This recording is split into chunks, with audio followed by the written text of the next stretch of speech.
سیافات افغانستان کړو یو موټی یو قوت سو خپل خاوره ته خپل ځان کړو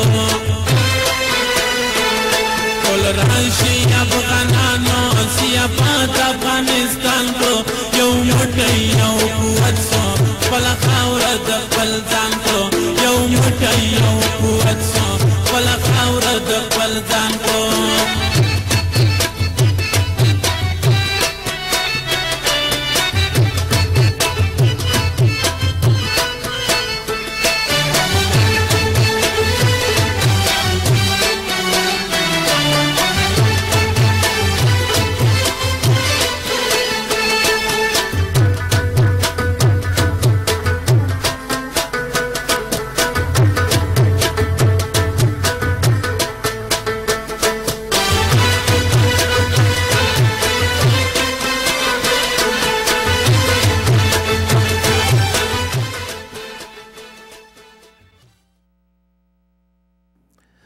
با عرض احترام مجدد چند نکته رو میخوایم به طور خلاصه تشریح بتومی که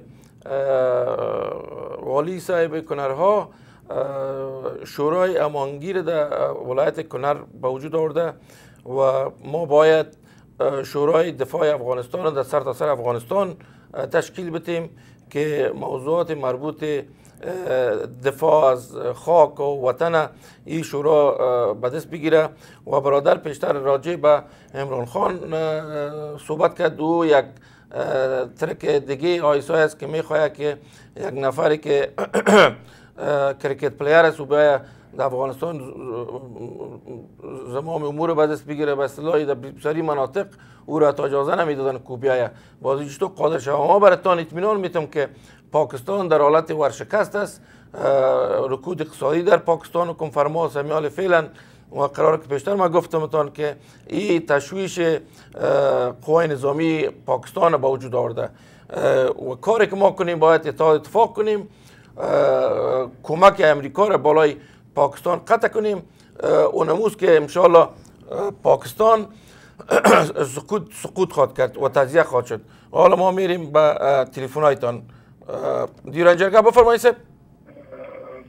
السلام علیکم. السلام علیکم برادر، از کجا تلفن میکنین؟ اسمتان بگوین. برادر ما از لندن حرف میزنم، اسم ما ایوب بلوچ است. بله صاحب، امر کنید صاحب.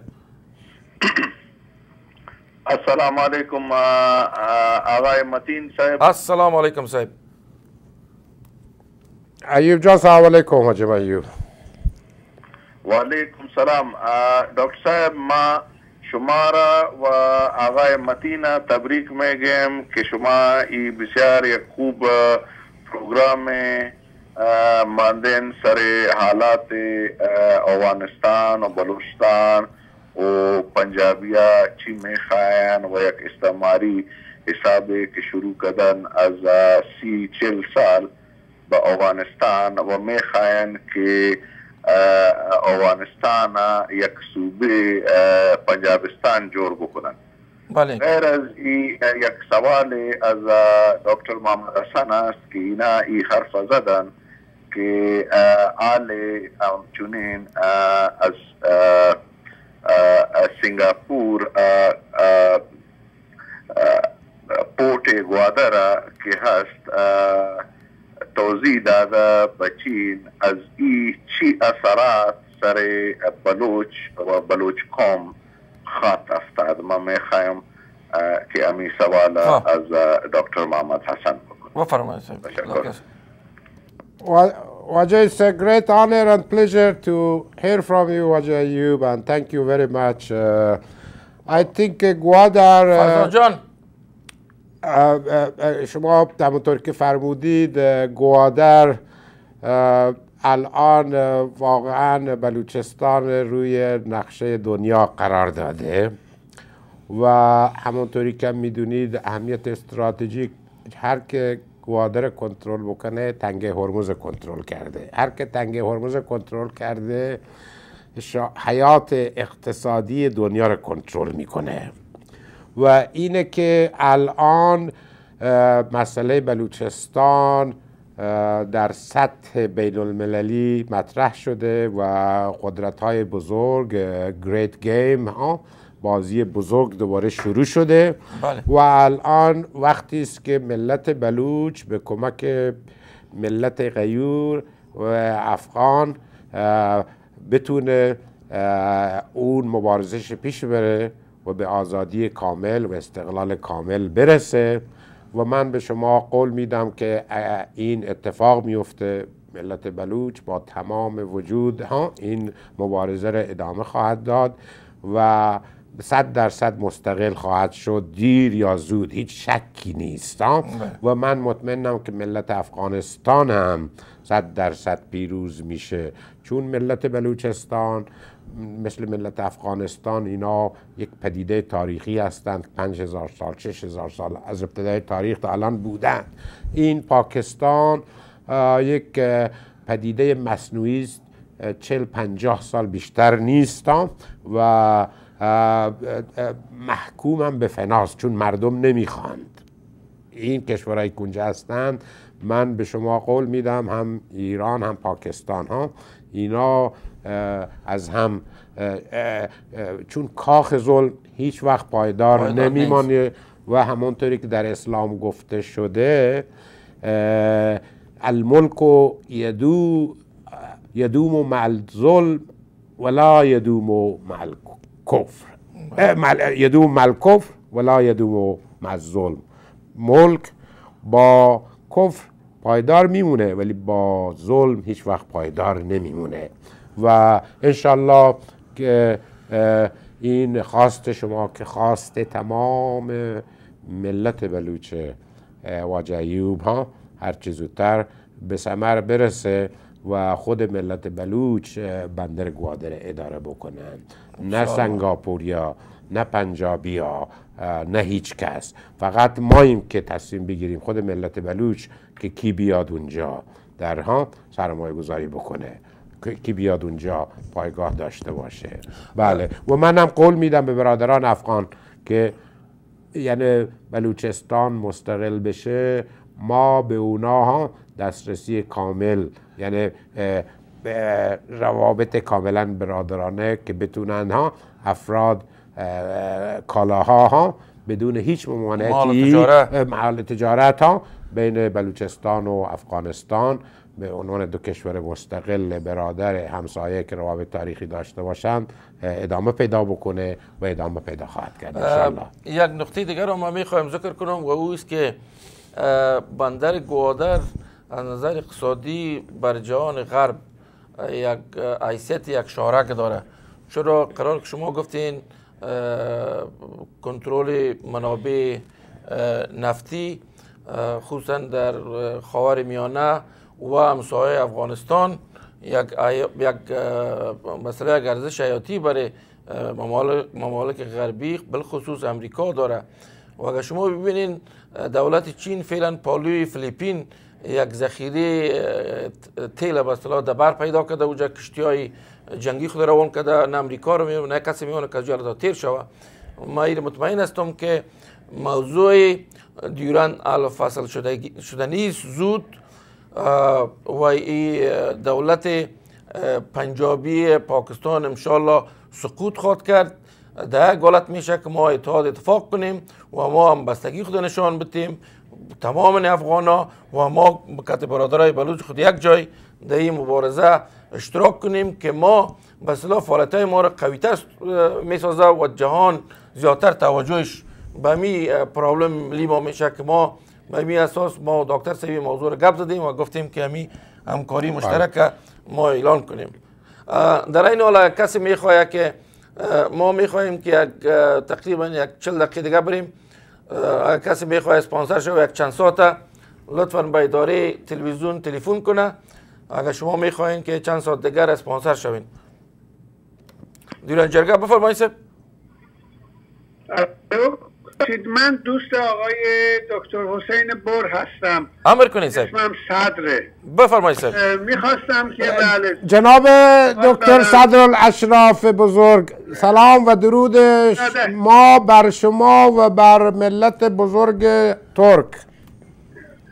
تشکر میکنم. ایشون از اساتید ما هستن. من میخواستم نقطه رو بپرسم. یکی این که در پشت سر پاکستان بیشتر به دلیل همون اسلامی بودن عربستان سعودی هم قرار داره. متاسفانه، کاملا متاسفانه. بله. فکر میکنم که این نقطه است که بایستی گفته بشه. کاملا درسته. اینه که بله. دومین نقطه ای هم که میخواستم بگم اون اینه که خب دنیا به سمت گلوبالیزاسیون میره. بله. این که حق حاکمیت این ملت ها هر کدوم یا ملیت ها در درون یا چارچوب اون مملکت ها وقتی این نظام های بگم که تامیتگرا و توتالیتر از هم بپاشه، اگر اینها به هم بچسبن و دقیقاً دو نقطه‌ای که در اروپا ما شاهدش هستیم، یعنی گمرک ها برداشته بشه و پول ها یکی بشه، اگه این دو نقطه انجام بگیره اون وقت این بگم این مرزهایی که در واقع این مردمان رو از هم جدا کردن و الان در جمهوری اسلامی دارن دیوار میکشند، عین فرض بفرمایید که دیواری که در برلین کشیده شده بود توسط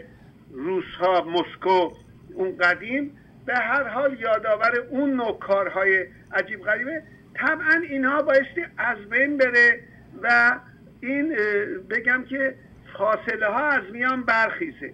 متاسفانه این حکومت هایی که بر اساس بگم که پایه دینی به جای اینکه آزادی و برابری رو پایه قرار بدن، بر دین خیلی محترم، اعتقاد انسان هاست، در هیچ دینی هم هیچ انسانی به بدی دعوت نشده، اما وقتی که دین پایه به اصطلاح نظام حکومتی قرار میگیره، نه اون دین میتونه عمل حکومت رو انجام بده، نه حکومت میتونه عمل دین رو انجام بده. و بنابراین پاکستان اولین متاسفانه نمونه بد این در تاریخ که باعث ننگ اسلام شد. دومیش هم جمهوری اسلامی ایرانه. من خواستم بگم که بیش از اونچه که به سمت یعنی با حرکت سرمایه‌داری جهانی که به سمت گلوبالیزاسیون میره، بیشتر نظرمون به اون سو باشه تا اینکه به جدایی هایی که تا حدود البته میگم وقتی ظلم به اون حد میرسه انتخاب سیاسی است، انسان ها حق دارن بگم با کی میخوام باشن، حق حاکمیت ملی با کی نباشن، ولی به هر حال دیدگاهمون هم به اون سمت باشه. بسیار متشکرم. تشکر سر شنیدن صدای نازنین دکتر و خیلی خوشحال شدم. دکتر جان سخن از زبان ما میگویی، ایشون واقعا از اساتید ما هستن. دکتر ضیا صدرالاشراف هم به گردن همه ما حق دارن. دیوران جرگه بفرمایید. سلام علیکم برادر محترم. السلام علیکم. سبا جان چی حال دارین سر؟ سلام خدا بر مهمان محترم شما که تشریف آوری خدا به این چیز پروگرام دیوران تشریف آوردن خوش آمدید میگم. و هم خپل خوند و رونو که هزاره دا که پشتون دا که تاجک دا که وزبت دا دزلی دا کم سلامون اولان دا کن خوند و رونو رضی چی یو متی یو قوت شو. برادر محترم، ما فقط یکانه چیزی که از مردم خود خواهش میکنم که باید اتفاق کنن، یک جای شون، هر قدر که اتفاق باشه همه یک جای باشه ما کامیاب و پیروز میشیم و هستیم هم فضل کنم. و روز به روز میبینم که مردم زیادتر حلقه میگیرن و میفهمن کسایی که نگرفتن گناهشان نیست، تاریخ صحیح مطالعه نکردن و از این موضوع. و دیگه از این خواهشم از او مادرها و پدرهایی است که در اروپا و امریکا زندگی میکنن، اولادایی که اولادای آینده مملکت ماستن، بهشان تاریخ افغانستان دیوران گفته شود، امرایشان گپ زده شود، برای که آیسته آیسته نمیخواهیم که فرهنگ ما و این از بین بره. و اینا اگر بیکار نیستن میتونن چون اولادا به کامپیوتر بسیار علاقه دارن، میخوان به سایت دیوران هم از تاریخ افغانستان هم از اینا مطالعه کنن. اگر وام نیست بسیار میتونن که معلومه کنن. اینا میان برادر محترم در خود اعلان دست ما روزای رخصتی اولادار کل رجزیمی مردم جمع میکنم بدون کدام حق زحمه موضوع تاریخ و دوران تمام چیزا اینا رو من میگم برای که یک خدمت به وطنم باشه. بله. مثلا جان خود صدای وطن خود میکنم. امروز شما از کرزی گله کردین. کرزی اول باید کاری که میکرد سرحدات خود قایم میکرد. امروز تنها پاکستان نه، ایران هم در ما ظلم کرده و ظلم میکنه. باید کاری که میکرد سرحدات خود 3 ماهی خاردار میگرفت، مردم با ویزا و بدون ویزا و پاسپورت داخل و افغانستان نمیشد. امروز هر کدام از اون کاری از اینقدر انفجارات صورت نمیگرفت. اگر اقدسی در سوری عمران آخر خداوند جلالشانو گفته که مرزایتان متوجه باشید. امروز گفتی پدرم میگفته در بسته بلا بسته. اگر این کار میکرد کرزی ایتو نمیشد. دیگه ای که در بین کنر چقدر مردم های ما از بین در چقدر شد و امروز در بین دفترهای ما پاکستانی ها کار میکنن. هم ایرانی هم پاکستانی. خب پس این رو باید خود جناب کرزی متوجه باشه که باید این قسم نشه. اینالی مردم افغانستان باید کلش به کابل کرد و تا امریکا خب کل فضل خدا همگی متحد شدن انشاءالله تا جایه. اما افغانستان هم باید هم دست شود که این مسئله را باید حل کنم. برادر محترم این یگانه گفتم و دیگه ای که یک همشیره بلدی ایرانی صحبت کردن که این از اینا درست است که من نمیفهم که اینا افغانی بودن یا ایرانی. از او خواهش میکنم که امروز فرهنگ افغانستان باید استوار نگاه کنه در زبان زدی که اصلا فرهنگ ماست باید صحبت کنن. این متاسفانه بسیاری افغانای ماست که بلدی ایرانی صحبت میکنن. این خودشان خواهش میکنم که این چیز متوجه باید زیادتر باشه که فرهنگ ما و تاریخ مسئله تاریخ افغانستان، مسئله فرهنگ افغانستان، مردم مسئله آینده اولادای آینده مملکت ما باید این بسیار ضروری است که اینا در تاریخ افغانستان و این دوران باید برشان گفته شود. برادر محترم تشکر. من زیادتر وقت شما را نمیگیرم. شما را به میمانتان به خداوند کریم سپرده موفقیتتان میخوایم و ما خوارایتان بازو به بازو امرایتان سپر هستیم. سپرتان هستیم و حاضر هستیم. جان خود صدای وطن خود میکنیم. خدا حافظ شما. سلام علیکم. تشکر صاحب. دکتر صاحب شما بگیرید. نه شما بلدید. بگیرید. شما بلدید. بگیرید شما. نه شما بگید من حرف. شما بگیرید. نه شما بگید من حرف میزنم. از شما صاحب. الو بفرمایید. آقای متین. السلام علیکم صاحب. دکتر صاحب محترم و آقای متین. السلام قاضی صاحب شما چی حال دارین صاحب؟ سلام و احترامات فائقه ما جناب یک قاضی صاحب. بجای شوی لندن ما است. بسیار برنامه سنوی شاز است. بسیار عالی است. مگر زاردوی جماع شما گله داریم. آقای متین طوری که شاید باید لازم است با همون کلمات شدید انقلابی طوری که آقای مسکینیار و آقای چیز خطاب صحبت میکنن شما با اون شدمت پاکستان و ایران نمیکوبین. نمیگین که مرگ بر شما خائنین کمزات و بیزات حکومت پاکستان مرده باد. خیر آمدیم به که آقای متین شما از کرزی گله نمودین. کرزی دانپور است. اون پدری اصلا این جواب نداره که نامه شما را جواب بیده برای که پدر اصلا اجنت ISI بود. شما او را جناب عالی نگوین. و از دکتر صاحب محترم این گله داریم. ببین شما این را شرطیه نگوین که اگر بلوچستان آزاد شد اگر نی باید بگوییم بلوچستان آزاد میشه. بخیر میکنیم. امروز از نیویورک ایمیل رسید که شما مقابل ملل متحد مظاهره دارین لیکن در روز در لندن مقابل دفتر صدر اعظم مظاهره داشتین ما را اطلاع میدادن ما میرفتیم شرکت میکردیم. ما شما بلوچا در انگلستان گله داریم ما دائما اینا را دعوت نمودن به ما جوش نمیخورن و ما هر وقت حاضر هستیم به ما زنگ بزنه شب و روز میریم مرداباد پاکستان و اونجا صدای خود میکشین. امروز شما هم دیدین که چند نفر برادرای بلوچای ما اما اقصای مفقود شدگان را گرفته بودن مظاهره داشتن. موفق باشین. زنده باشین. آینده که صحبت میکنین به شدت بگوین مردمات کم ذات بد ذات بی دین الله مذهب پاکستان. بالکل. آمین آمین. جانا سخن از زبان ما میگوید شما.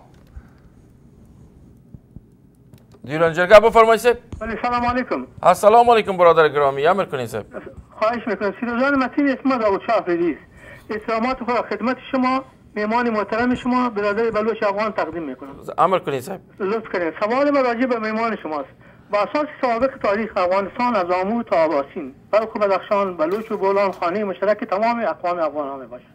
آیا ایشان برادرهای پشتون، تاجک و بلوچ باعث یک ملت واحد افغان و افغانستان خانه مشترک تمام افغان ها میدانند یا خیر؟ چرا که اگر غلط برداشت نکرده باشم ایشان تکرار فرمودند که ما میخوایم افغانستان و بلوچستان باعث دو کشور مستقل متحد در پالوی همدیگر در منطقه ظهور کنند. البته ما افغان‌ها مخالف این مفکوره هستیم. ما از افغانستان واحد و از افغانستان بزرگ کبیر و مشترک ما میخوایم. نظر شما خانه خود به یک روبایی ختم میکنم. منگلوی افغانستان داوود منگلوی افغانستان غاړو کله په ملاوات ګران افغانستان غاړو د آمود تر اباسین د تاریخ منلې سیمه بلخ بدخشان بلوچ و بولان غاړو ټول کورونه یو افغان غاړو. بسیار تشکر. مجموعه از دکتر صاحب میخوایم. تشکر.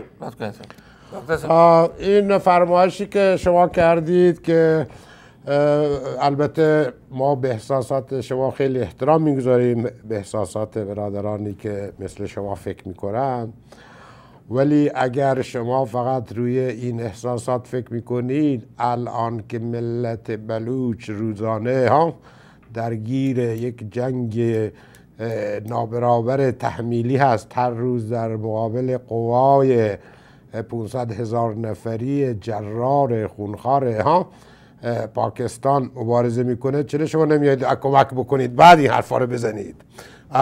ولی ما همیشه معتقد بودیم که بلوچ و افغان دو برادر و متحد طبیعی هستند که علاقه تاریخی دارند، علاقه فرهنگی دارند، علاقه مذهبی دارند، علاقه حس همجواری دارند و علاقه خانوادگی دارند. همونطوری که میدونید در طول تاریخ ما همیشه حاضریم که با برادران افغانستان، با کشور ملت افغانستان متحد بشیم، ولی اول ما زمانی میتونیم این کار بکنیم که اول خودمون به آزادی برسیم، به استقلال برسیم، بعد ما میتونیم همچین روی اتحاد. الان که سرزمین ما و سرزمین شما در اشغال پنجابی هاست، ارتش اونجا، یا در اشغال ایران هست.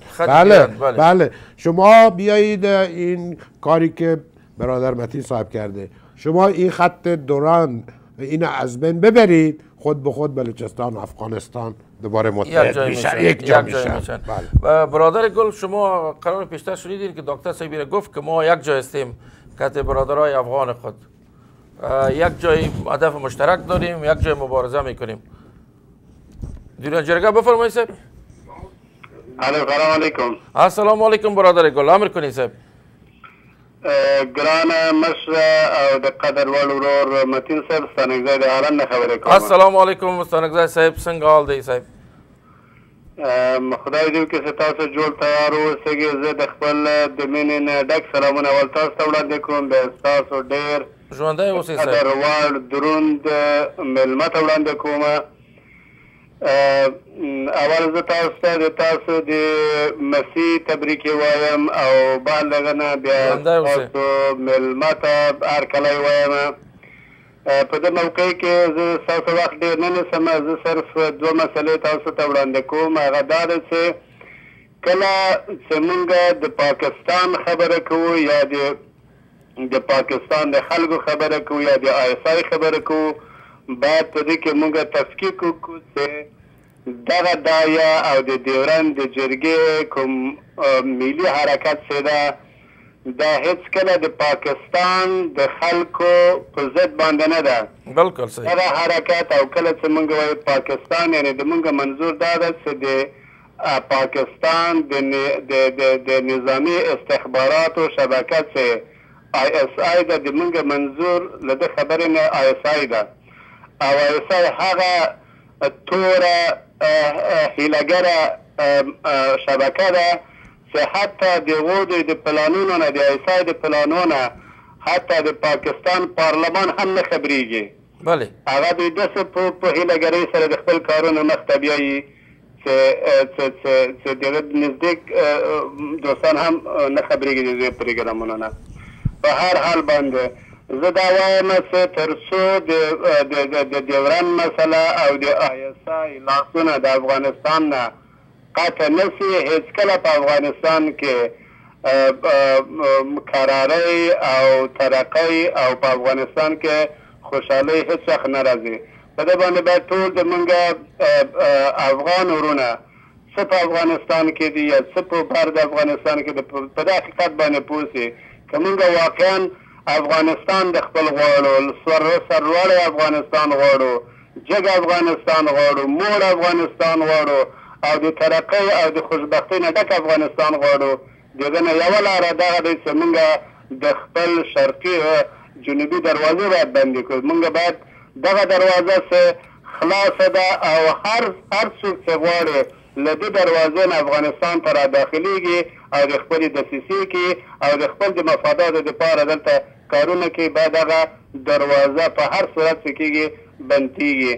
او که په افغانستان کې موږ د بلار د اوبو د بلار مثال ورکړو تر څو چې دغه دروازې بندې شوي نه وي د افغانستان مثال د هغه بلار د یو سري بلار باندې چې په دې بلار کې هر څومره اوبه واچوي دغه اوبه ترې ځي او هېڅ څه ورته ګټه نه کوي.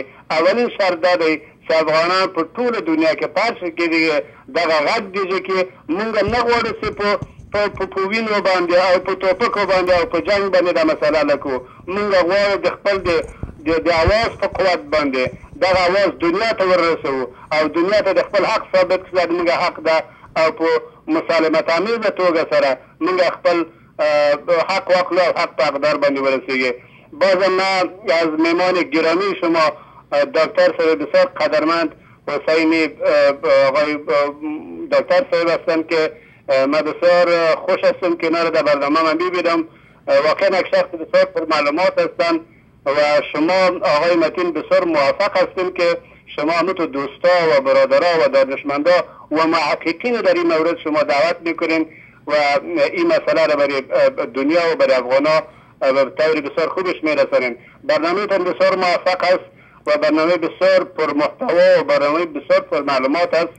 من بسیار خوش هستم و بسیار دقت پروگرام ما امروز تعقیب میکنم. یک چیز را در آخر میگفتم که مسئله کاروان شما گفتین برادرتان سانگزای در هالند همیشه در خدمت است و تا آخرین رمق زندگی به خاطر از این مسئله اساسی و بنیادی که شما شروع کردن در حرکت است و در حرکت خواهد بود. و اعلامیه که شما دیگه دادین اما کلیپ را که دادین دو یک شماره درست نیست چون همتنه شد و را خوب درک نکنه. پیش از 3100 در مستدی بگین که اضافه کنه که خوب فهمیده شد تحصیل نبریم هیچ که زنگ نزده. دیگه موفق باشین و پروگرامتان موفق است. بازم دکتر صاحب بسیار نوازش میکنم که اینجا آمدن. داخل یک شعر براتون میگم شما را به خداوند میسپارم. افغان به هیچ رنگ نگردد غلام کسی، افغان به هیچ رنگ نگردد غلام کسی، این شیرزوی پاره کند حلق و کام کسی. خداحافظ شما. سلام و درود ما بر شما. السلام. شما چی میگید دکتر؟ کاملا درست فرمودید. خب ما یک نقطه را به برادر که پیشتر تلفن کردن بر خدمتتون عرض میکنم. برادرها بیایی که اتفاق کنیم. دشمن مشترک ما آیسای پنجابی است. دولت پنجابی آیسای است.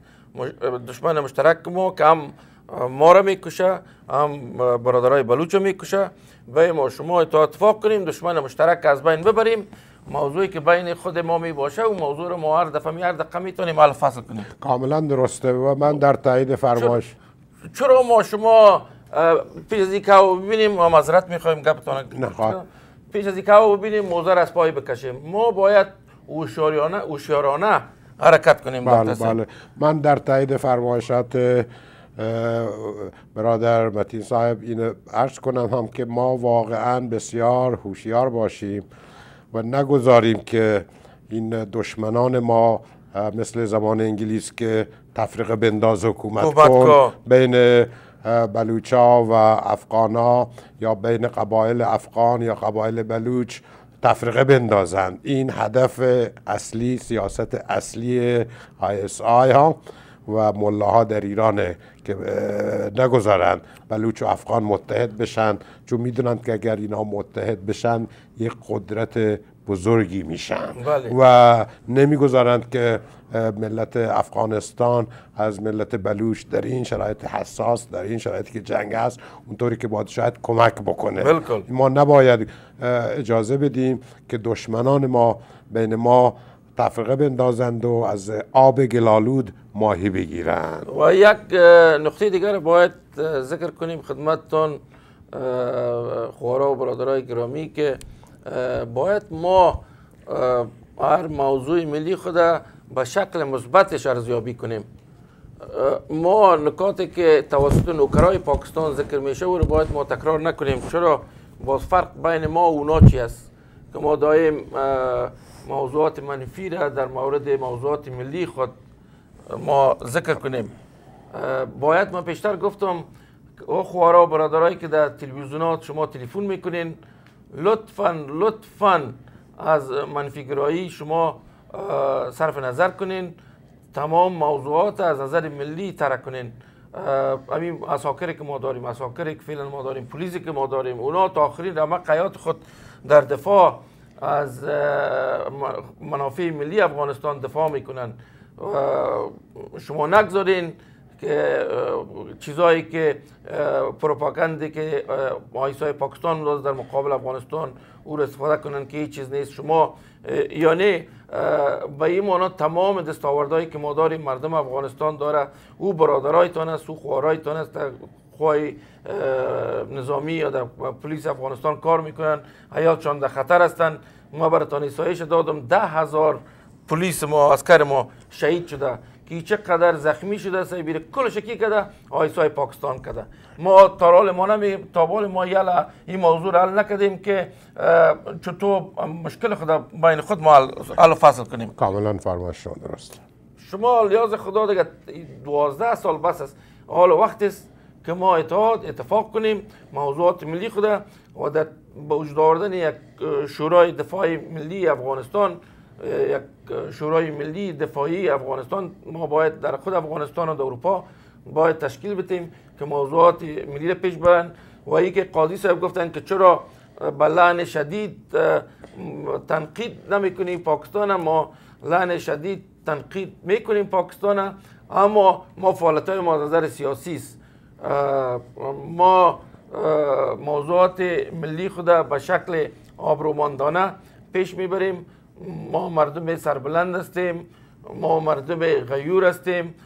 باور کنین که انشالله پاکستان تجزیه شده نیست. این که قوای بازی رو میگم، بارها گفتیم بار میگم، این که قوای نظامی امریکا بالای افغانستان فعال شده. شما فکر میکنین که ما 2 سال دیگه داریم با اول خداوند جل جلاله 2 سال دیگه قوای ممالک غربی و امریکا داخل افغانستان است. شما این فکر میکنین که قوای پاکستان چیزی کنه؟ این کلش وقت است و این وقت این بهترین چانس به مردم افغانستان است.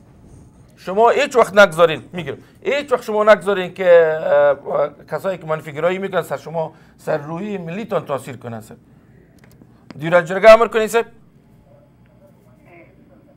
سلام آقای دکتر. سلام و درود، بفرمایید. سلام و درود بر شما جناب آقای دکتر. آقای دکتر من قبلا با شما صحبت کردم. همشیری گل، ما و شما برای که دیگه برادرها و خوارا دلین بیان به اونا وسیله بشه واسه. بله. ما معذرت میخوایم. دیران جرگه بفرمایید. سر بله سلام علیکم. السلام علیکم برادر، از کجا تلفن میکنین؟ اسمتان سر؟ زمان ولی در نیویورک هست. والی جان السلام علیکم. وای صاحب بفرمایید. صاحب تاسو محترم ملمت دي زول کومې مبارکي وایم.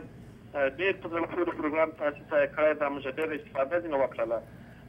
زه مخکې بعضې ملګرو پوښتنې وکړې چې له برې خوا چې او له پاکستان له پښتنو له خوا چې څوک په دې مسله کې تاسو سره همکاري کوي که نه کوي. زه د ګریټ افغانستان یا د لوی افغانستان په نمایندګي د مشن خان تکر د هغه مشرتوب کوي، میدان ته راوتلی ده. د بلوڅو نهضت سره د ازادۍ په نهضت کې موږ قدم قدم له تاسو سره شریک یو او تاسو د بریاوو په هیله باندې یو ژوندی اوسئ. د فایده کې موږ له بلوڅ ورونو سره مشترکه ناسته ولرو په امریکا کې او له دوی سره تفاهم ته ورسېږو. زه په دې منځ کې غواړم یو شعر وړاندې کړم، هغه چې ستا په رضا زما رضا د ربه کاڼې په نستوري تړلی شمه، خو که تورمار په خزانه ووینم آخر انسان یم زه زغملی نه شم. دا په دې معنا یعنې موږ هم افغانان او بلوڅ وروڼه د دې حق لرو په دې غټه نړۍ کې په صفت یو افغان، په صفت یو انسان، په صفت یو بلوڅ موږ هم د ژوند حق لرو او موږ غواړو په خپلو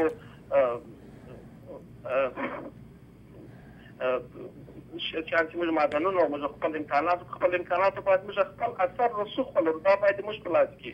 بالکل. زه مثال د بلوچستان په اعتبار په اړه درکومه. د بلوچستان دغه ګاز چې کله وتلی چې دوی په پاکستان کې همیشه د پاکستان ګاز په نام د سویي ګاز باندې نوموي چې دا اصلا د سویي کې راوتلی ګاز ده. دا له کومې ورځې چې دا د پنجاب په لوري روان ده، دا په 50 کندارې باندې یو کیوبیک په هغه وخت کې نرخ ته ایښودل شوی ده، مګر یو څه اندازه ګاز چې په پنجاب کې تعین شوی ده پیدا شوی ده، د هغه لپاره 200 که 300 کندارې نرخ ایښی ده. خو له دې 50 سره کې وچې په ټول د شپېتو کالو کې چې څومره پیسې جوړې شوي دي چې پاکستان د پنجابي استعماري حکومت دا نیمه حصه د بلوچستان خلکو ته نه دي ورکړي او دا په مرکزي حکومت یا په فدرال حکومت باندې پاتې ده. خو برعکس هغه چې په 300 روپۍ قیمت ته هغه 1 روپۍ هم مرکزي حکومت په خپل پنجاب کې نه ده پرېښې، په پنجاب یې لګولې. نو زه نه غواړم د ما وسایل د رایوند په محلونو کې مصرف شي، ما ټول امکانات باید ما د بلوچ او د افغان په قوم کې مصرف شي.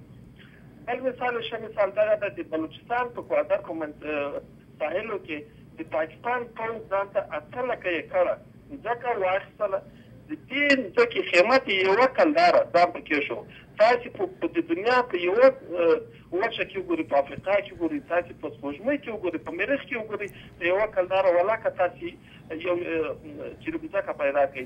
دوی ځان ته په خپله دا ځمکه قیمت کړه او ځان ته واخیسته، ځکه چې دوی فکر کوه چې دا خاوره څښتن نه لري او د دې دفاع لپاره څوک نشته. بالکل مګر صحیح د بلوڅو قهرمانانو په سرشندره باندې د ګوادر هغه بندرګاه چې د جنرال مشرف دیکتاتور جنرال مشرف لخوا چې یو دسیسه ورته جوړه شوې وه او دوی غوښتل چې ګوادر منطقه پنجابیان په ډېر چل ول سره په خپل اثر راولي او بلوچ په اقلیت کې راولي. هغه مهم چې دوی ورته د ګوادر میګا پلان میګا پروګرام که څه ورته ویله، په هغه کې دوی غوښتل چې زیاتره اکثریت پنجابیان دلته راولي او پنجابیان دلته په اکثریت کې شي او بلوچ او پښتانه په اقلیت کې شي، تر څو د بلوچستان د خیر د بلوچستان د غټه خاوره د خپل تاثیر لاندې راولي او په آینده کې دوی تسخیر کړي. خو دلته زمري بچیان د قوم پراته دي او هغو له هغو چې دفاع وکوله او د دوی پلان یې شنډ کړی ده. له بلې خوا چې یو ملګري وویله چې موږ که بلوچستان آزاد شي، موږ به د پاکستان او د بلوچستان او افغانستان ترمنځ موږ آزاد سرحد ولرو لکه د اروپایانو. ګران وروره، دغه سرحدونه مات شوي دي، د بلوچستان او د افغانستان ترمنځ کوم سرحد نه و. دا د موږ نیکونو احمدشاه امپراتور احمدشاه بابا او نصر خان نوري دا تړون کړی ده په هغه وخت کې. کله وخت کې چې دوی بلوچستان کې د خان القلات حکومت و، په هغه زمانه کې چې کله احمدشاه بابا په هندوستان باندې چې حمله کوله، بلوچو ته 9,000 عسکر ورکړي دي او په هغه وخت کې د دوی ترمنځ مشترک تجارت روان و. یعنې دا 200 کاله مخکې دا کار ترسره شوی ده. نو موږ هم انشاءالله د غرب مشرانو بچیان یو، په همغه قدم باندې به قدم وږدو او په مخ به روان یو. تشکر. دا چې یو ملګري وویل چې موږ باید د سولې له لارې چې دنیاوالو ته دا ورسوو چې موږ سره باید پاکستان غاړه کېږدي او موږ ته خپلې خاورې یا خپله سیمه بېرته پرېښودل شي. دوسته زموږ مشرانو 80 کاله د دې لپاره مبارزه وکړې، عدم تشدد سیاست یې وکاو، مګر عدم تشدد سیاست د غفار خان کوم ته ورسېدلو چې نن هېڅ سیمې ته نه دي ورکړي. وروڼه دا حق اخیستل کېږي، حق څوک چاته نه ورکوي، خصوصا پنجابیان دا په حق ورکوي نه، حق به موږ اخلو، د حق په هغه توره باندې د شیرشاه سوري په توره به موږ حق اخلو او انشاءالله دې ته رسېدونکي یو، دې ته رسېدلي یو. متین صاحب تا مخکې وویل چې بعضې خلک د کنړ د جنګ په شپه باندې چې موږ افغانان غویر افغانان د پنجابي استعمارګرو په مقابل کې ولاړ او قیام یې کړی او جنګېدل خو بعضې زموږ کم صفته خلک د پاکستان په سفارت کې د افطار پارټۍ ته ورغلي یا د دوی سره یو ځای شوي وو هغه کې که تا د احدین واسطو کې ډاکټر عبدالله او بعضې څه مشران ورغلي وو موږ په دوی چې دا پوښتنه کړو چې آیا تاسې د خپل ملت خلاف ولې د خپل ملت د ارادې خلاف دا کار کوئ نو که تاسې د خپل اعمالو ته تغییر ورنه کوئ تاسې نور په ملت کې ځای نه لرئ او د ملت بالکل پیدا کړی ده او انشاءالله موږ به مخکې وړاندې روان یو تاسو ته نور بریاوې غواړو کامیابي درته غواړم ژوندی اوسئ ما امین محترم میخواستم ذکر کنم که مارشال صاحب تکر میهمان برنامه آیندیم خواهد بود اونا می آمدن اما صبح در واشنگتن یک جرگه بین الافغان هستن ما میمان بودیم اونجا مرام گفته بودن اما چون ما برنامه داشتیم ما رفتن نتونستیم با اونا به اصطلاح گود لک میگیم دکتر صاحب از شما دیوران جرگه بفرمایید. هلو بفرمایید. السلام علیکم. سلام علیکم. بفرمایید همشیری محترم. سلام آقای متین و دکتر صاحب، من سیما زاید هستم. السلام علیکم. خورجان گل شما چطور هستین؟ رئیس شورای خانم‌های واشنگتن هستند. و سلام و درود گرم ما بر شما همشیره های عزیز. من واقعا این اتحاد شما را تبریک میگم. شما یعنی که سر این موضوع صحبت میکنین خود از این یک مبارزه بزرگ است. براتان بسیار زیاد تبریک میگم و من یک موضوع را میخواستم برای دکتر صاحب بگویم. گلگیشان روی چشم ما که افغانا باید بازو و بازوی برادرای بلوچ ما باید همکاری داشته باشند. مگم امید است که بفهمند که فعلا بعضی افغانا خودشان استاد شدن به پای خود یک کمی دشواری و مشکل دارن. خدا کنه که گلگیتان یک زمانی بتانین تلافی کنین. نه استدعا میکنم. شما لطف دارید به ما خواه. هم دوش هم دیگه هستیم. امیالی که راجع به این موضوع که ما شما صحبت میکنین بزرگترین مبارزه. براتون تبریک میگم. زنده باشین. همین حرفای شما واقعا بزرگترین حمایت روحی از ماست همشیره عزیز، خواهر عزیز. انشالله که خدا به شما توفیق بده و در این امر بزرگی که شروع کردید ها و چون ما واقعا معتقدیم که تا خانم های ما، زنهای ما پا به پای مردان، هم دوش مردان ها نصف بیشتر جمعیت هستند. هیچ کشوری، هیچ جامعه پیشرفت نخواهد کرد مگر اینکه در اون شیر مردان ها افغانستان، شیر زنان بلوچستان پا به پای ها مردان افغان و مردان بلوچ و شما واقعا در این گام پیشگام هستید. افتخارات ما هستید ها و احترامات ما رو بپذیرید همشیره. سلامت باشین. مبارزه هر کدام ما شکل خاص شاید داشته باشه. قسمی که من قبلا براتون گفتم همین که روی این موضوع شما صحبت میکنین خود از این یک بزرگترین مبارزه است و این شمع است که شما این را روشن نگاه میکنین. اگر کسی روی این موضوع گپ نزنه او شمع است که خاموش شده و جنگ وقت ما باختیم. همین که صحبت میکنین این مشعل روشن نگاه میکنین بزرگترین مبارزه است.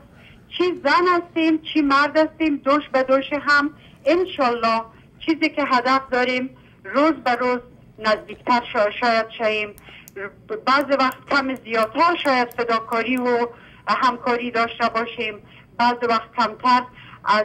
تا زمانی که هدف ما پیش روی ماست، تا زمانی که قلباً ایمان داریم که ما باید به کدام مسیر روان باشیم، بالاخره به اون جای رسیدنی هستیم.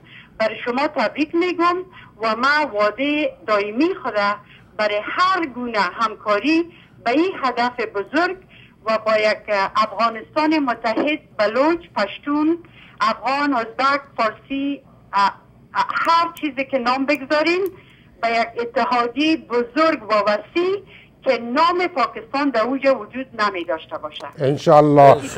ما در واشنگتن در خدمت شما هستیم، برگشتیم ها، هر امری باشه کاری باشه ما در خدمت هستیم. خواهر عزیز سلامت باشید. تشکر خواهر گرامی ما سیما جان زاهد، واقعا در جرگه واشنگتن ما را بسیار کمک کردن و موضوعات خانما را در واشنگتن اینا پیش میبرن. یک نکته را ما میخوایم که دکتر صاحب ذکر کنم. شما ببینین که اتحاد اتفاق ما به اصطلاح نمونهش هستیم. بله بله بله. ما توانستیم که می موضوع ملی که به اصطلاح مشترک از بین ما بشیدیم، باعث دو برادر مبارزه خود در مقابل پاکستان ما نشان بدیم که به اصطلاح یک نمونه شو و سایر برادرای افغان ما و بلوچ ما داخل افغانستان، داخل بلوچستان که یک اتحاد قوی را تشکیل بدن با مقابل دولت پنجابی آیسای. دیگه بازم به شما و به ملت غیر افغانستان و ملت غیر بلوچ‌ها تبریک باشه. این چیز طبیعی است بین دو برادر، علایق طبیعی است. این علایقی است که همیشه در طول تاریخ بین افغان‌ها و بلوچ‌ها بوده. بالکل. دکتر صاحب شما دوران جرگه بفرمایید صاحب.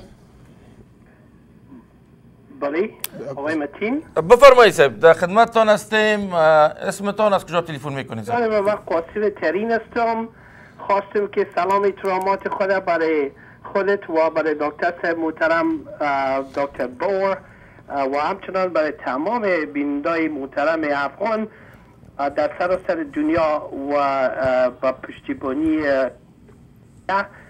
تلفن کردم که سلام احترامات تقدیم کنیم. سلام و احترامات فائقه ما را بپذیرید قاسم جان ها. ما به شما هم خیلی مدیونیم.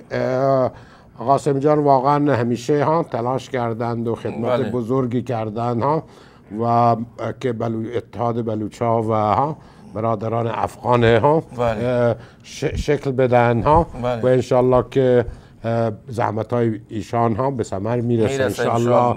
و ای که ما در مدت زیادی به تلاش همی هستیم که وحدت ملی را در سراسر افغانستان، بلوچستان، پشتونستان، البته در ریجن ما برقرار بسازیم و این جای افتخار است که امروز ما میبینیم که راستی واقعا به اهداف که همه ما شما داریم با اون نزدیک میشیم. و یک چیز بسیار رول مهم را که ما البته از نظر شخصی ما هست ایست که هر قدر که ما با هم اتحاد و اتفاق خود داشته باشیم، ولی در اینجا یک دولتی که واقعا در پولوی ما استاده نباشه، این یک کمی مشکلات را خلق میکنه، کمی نه که بسیار زیاد خلق میکنه.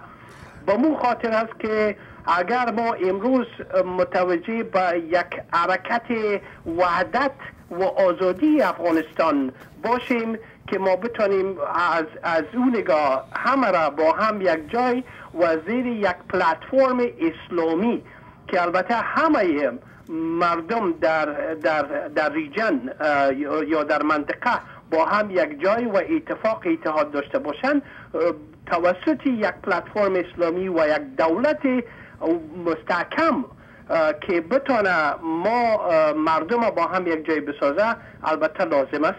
و ما میخواستم نظری خود دکتر صاحب بوره هم از بشنوم که نظری از اینا به خاطر دولت فعلی افغانستان که چی هست و ما در آینده چی نوع یک دولت میخواییم که در افغانستان وجود داشته باشه تا از این پشتیبانی کنه. تشکر. السلام علیکم. السلام علیکم. ترین صاحب گل زنده باشین.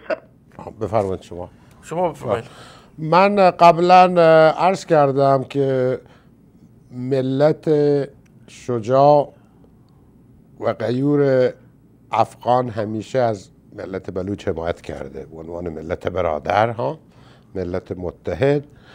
و البته متاسفانه به علت ضعف دول که اخیراً در افغانستان بودند به خاطر جنگ‌های داخلی اینا نتونستن اونطوری که باید و شاید ها از مبارزات ملت بلوچ حمایت بکنن، چون خودشون گرفتار جنگ داخلی بودن و این گرفتاری هایی که داشتن. به این جهت تمام آرزوی ما، دعای ما اینه که کشور برادر افغانستان هر چه زودتر بتونه یک دولت آزاد، دموکرات، قوی، متحد در افغانستان وجود بیاد، چون همچین دولت دموکرات آزاد و قوی بزرگترین پشتوان ملت بلوچ در آزادیشون خواهد بود. و نقطه دیگر ایست دکتر صاحب، به طور خلاصه دعای ملی معمولا توسط مردم پیش برده شده، نه توسط دولت. بعض وقتا اهداف دولت تا اهداف مردم فرق میکنه و حال فعلا شما فکر کنید دوران جهاد کدام دولت در افغانستان نبود، اما مردم غیور و شجاع افغانستان در مقابل تعرض شوروی قدم کردن و سوپر پاور شکست دادن. به این ترتیب اگر شما مقایسه کنین جهاد ما را مقابل شوروی و پاکستان هیچ چیزی نیست. ما فکر میکنم که تنها اولادای ما پاکستان عسکرایش در مقابلش دفاع کرده میتونه. چی که صاحب خود مردم غیر افغانستان صاحب ما ایره براتون قراره که جنرال صاحب امرخیل اونا گفتن که وقتی که ما قماندان سرحد بودم هر روز از ترخم تا چترال شبکی ما شبخون میزدم، میرفتیم اونجا، گفت اساکر پاکستان یار کل شبخون میزدیم، پس میآمدیم اونا گفتم یا لگم ما را موظف بسازه که ما از امرخیل صاحب تشکر میکنم که امیال من موظف بسازه، من در ظرف 24 ساعت تا 48 ساعت توپای پاکستان در این طرف سرحد میارم. مردم افغانستان به این قسم شجاعت دارن. دقیقاً. و این شما هیچ وقت در نظر نگیری که پاکستان اسلحه داره، اسلحه را کی استفاده میکنه. اساکر پاکستان هیچ گونه شجاعت نداره صاحب. دمی حمله که افغانا در مقابل پاکستانی ها استفاده کردن، حمله پاکستان صاحب کلشون گریختن صاحب. بله این عسکر پاکستان فقط برای کشتار مردم بیگناه و بی‌دفاع، ولی این همون عسکری است که 4 جنگ در با هند باخته. آره ولی خب در جنگ بنگلادش شکست خوردم، بعد 3 میلیون بیچاره مردم بیگناه بنگلادشی مسلمان کشتن، 200,000 تا 600,000 زن بیگناه بنگلادشی رو بهشون تجاوز عنف کردن ها. این ارتش فقط برای این خوبه ها، ولی در جنگی که با هند کرده 4 بار اینا شکست خوردن. و دیگه صاحب در جنگ هند افغانا بود. بله افغانا اشتراک کرده. اینه که بلوچا و افغانا بلند بشن، متحد بشن، پیروزی از آن ماست. بالکل. دیران جرگه بفرمایید صاحب. بفرمایید تلویزیون تو رو پخش کنید صاحب.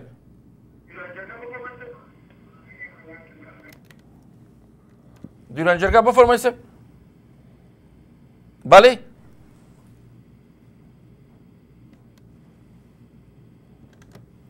دیران جرگه بفرمایید صاحب. تلفن خراب شده. السلام علیکم. بفرمایید صاحب، اسمتون از کجا تلفن میکنید صاحب؟ ډاکټر صاحب عبدالله یم د نیویارک نه می تلیفون کړی دی. سلامونه تاسو ته او محترم ډاکټر صاحب ته ډیر زیات سلامونه وایم. ژوندی اوسئ، زما احترامونه قبول وکړئ صاحب. او زه ستاسو د خبرو په تایید باندې چې پاکستان فوج د کار نه دی، نه حکومت د کار دی او د افغانان چې دي همیشه په هر میدان کې بریالي شوي دي او هر میدان یې ګټلی دی او دا میدان یې ګټلی. خو یوه خبرې ته باید موږ متوجه شو چې دا پنجابیان چې دي دا د شیطان بچیان دي. بله دا داسې شیطاني اعمالو او دغه دسیسو جوړولو باندې دغه کې دغه اوس هم چې په د کونړ کې دا راکېټونه او دا شیان غورځي، مطلب یې دا دی که د هغې خوا نه د کونړ خلک راجګ شي، خو دې خوا ته هم افغانان دې خوا ته هم افغانان په خپل مابین کې سره اچوي چې بیا یو څه دغه وکړي. دلته ګوره زموږ بلوچ وروڼه چې دي یو څه متوجه دي، دې خوا کې حمله نه شي کولی، پټ پټ خلک لیږي دغه د افغانستان ته د ورانکارۍ دپاره. بله نو لکه تا چې ویلې ستا د خبرې په تایید باندې د حکومت نه خلک ډېر کار کولی شي. نو زه وایم دغه ولس دغه وروڼه زموږ به چې افغانان چې د پاکستان په خاوره کې دي د پولې نه دې غاړه پراته دي، د که پښتانه دي که بلوچ دي ټول دا چې متوجه شي او څه دغه خبرې ته د دې دغه دسیسو ته د پنجابیانو دغه درته نو بیا هېڅ شی نشي کولی پاکستان. بالکل بالکل ستا په تایید کې ما به یک اعلان تجارتی میریم باز پس میایم ان شاء الله. چت دیگه هم جواب بده. نه اعلان تجارتی. تشکر. السلام علیکم. 5 دقیقه بود. خواه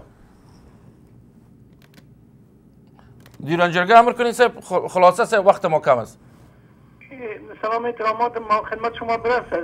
صدای ما را میشنوین؟ میشنویم صاحب. اسم مبارکتان از کجا تلفن میکنید صاحب؟ اسم من جان مامور هستن. ما بسیار خیلی خوش هستیم که این پروگرام ها را شما بالا انداختین و برای آزادی مملکت و هر کس باید آزادی خود بگیره و خصوصا بلوچ ها برادرای بلوچ ما بسیار زیاد رنج ها کشیدن و بسیار رنج ها میکشن و امروز در مبارزه قرار دارند و بهترین کار برای بلوچ ها هستند که ملازاده را پیدا کنند و در اطراف ملازاده هم از اینا جمع شوند که آزادی بلوچ ها را از ایران و پاکستان و از این مملکت آزادی خواهند بگیرن و هر چیز زودتر به مقام بلند برسن و آزادی یگانه چیزی انسانی که آزاد نباشه و هیچ چیز و افغانستان باید کوشش کنند که اول آزادی خود چیز کنند باز آزادی خود از پاکستان بگیرن صاحب. تشکر. زنده باشید صاحب. لطف کردید مرا بعد کنید صاحب. دیرانجرگه بفرمایید صاحب. بله سلام علیکم. السلام علیکم صاحب. امر کنین صاحب. خوش میشه پروگرام خوب شد که از چی افغانستان از دیگه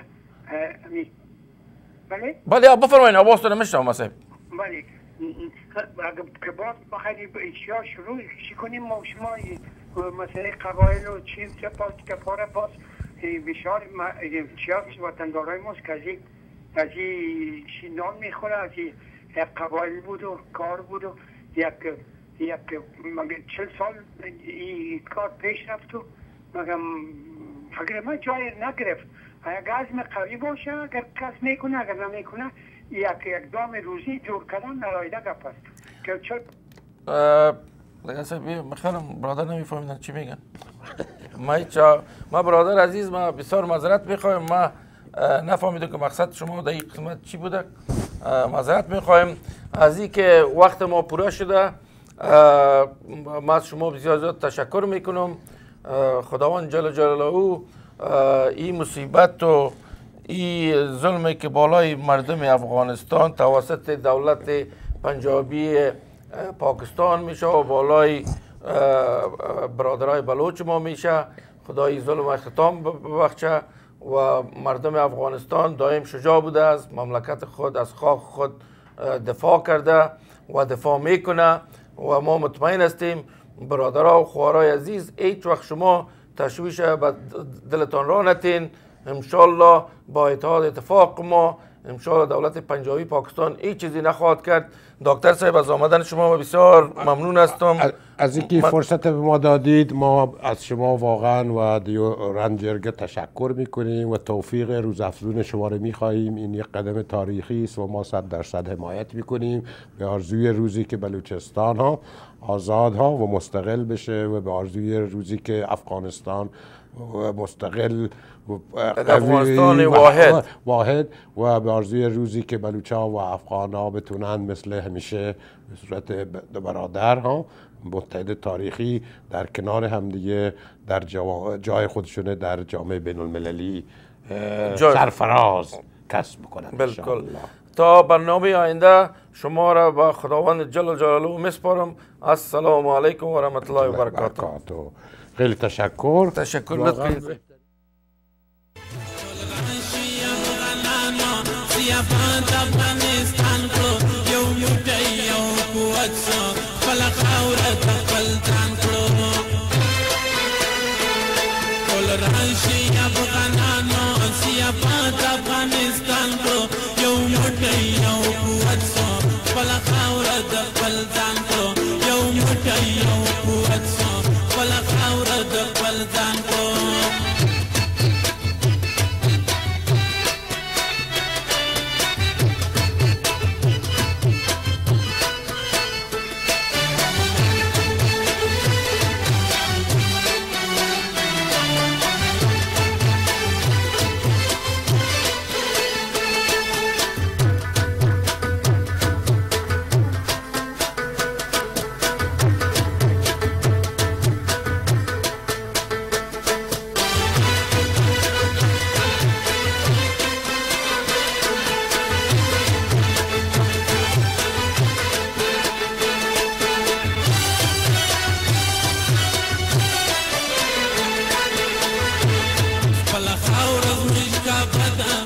د پلار نیکه